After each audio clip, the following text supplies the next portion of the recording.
Hello and welcome to this week's Bible News.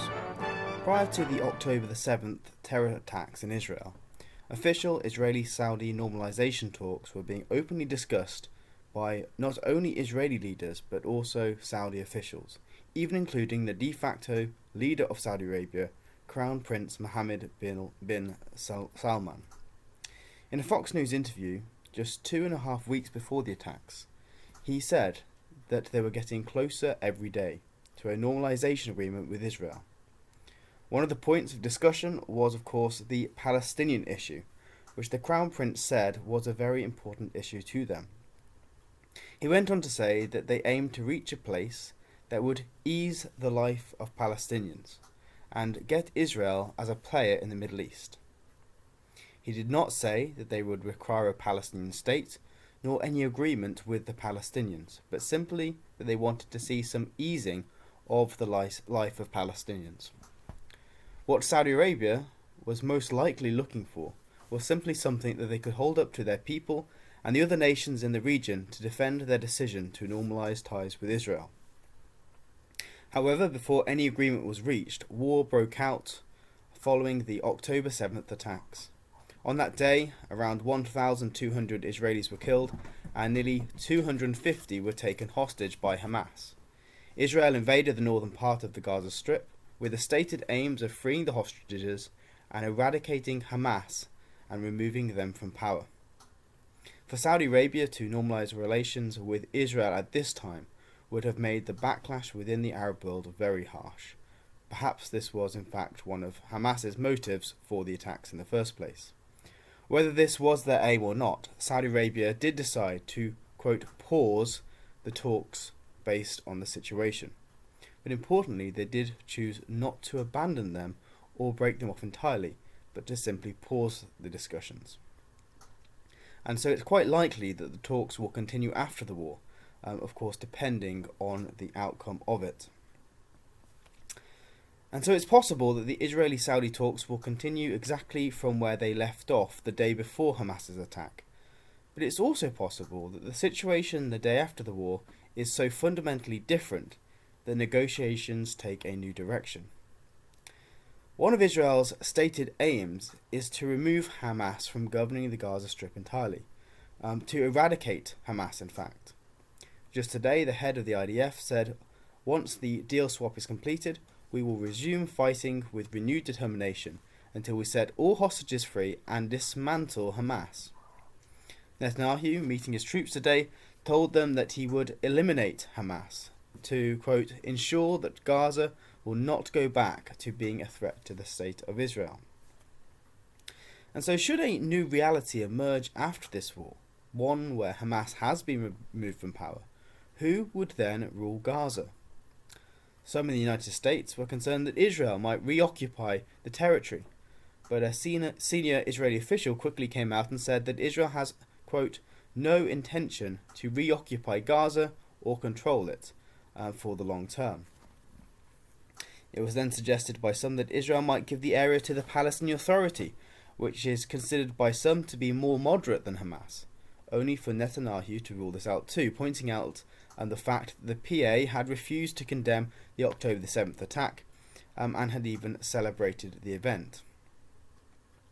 According to Politico, Germany made its own proposal, suggesting that the United Nations should take control of Gaza after the war.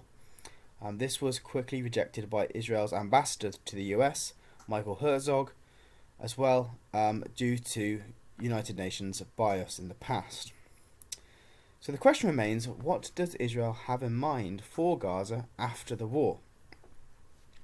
In an interview with Fox News, Netanyahu spoke of his view on the future for Gaza.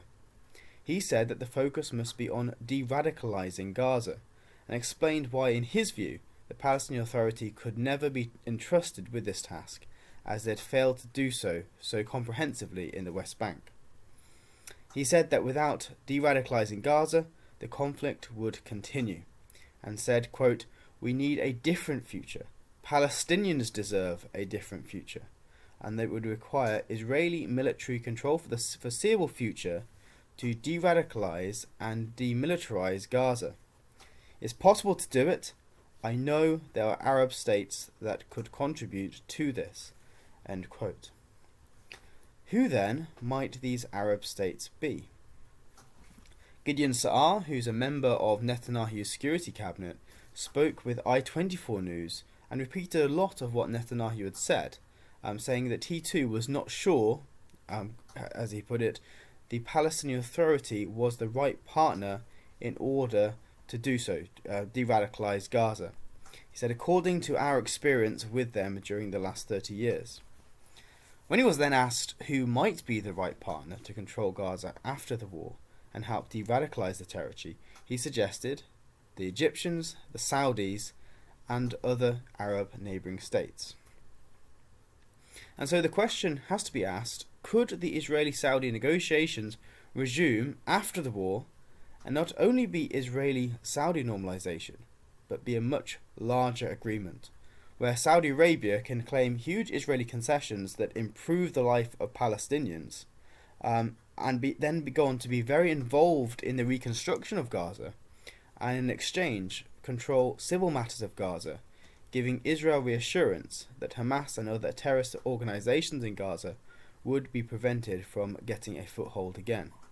In such a situation, it might be realistic for Israel to allow unrestricted movement of goods in and out of Gaza and make living in Gaza similar to living in any normal states of the Middle East, which surely would fulfill the Saudis' aim of improving the life of the Palestinians. Now, whether this is what goes on to unfold remains to be seen, but what we do know from the Bible is that at the time of the Lord Jesus Christ's return, Israel will be at peace. They will be dwelling on the mountains of Israel. Despite this, we know from Joel chapter 3 that the coasts of Palestine will be inhabited by people that hate God's people and will be judged for their hatred of them. From prophecy, we therefore do not look for the removal of the Palestinians from Gaza, nor them suddenly becoming in any way fond of the Jewish state, but that their ability to attack Israel is completely removed. And so perhaps the situation could be much closer than we think. We also know, though, that the peace and safety mentioned in Ezekiel 38 will be very short-lived, because the Gogian host quickly invades Israel from the north, along with its whole confederacy. And so our prayer must be for the true peace of Jerusalem, when Christ returns not only to rule Israel, but the whole world in peace and righteousness. Join us again next week for another edition of Bible in the News. This has been Paul Barnes joining with you.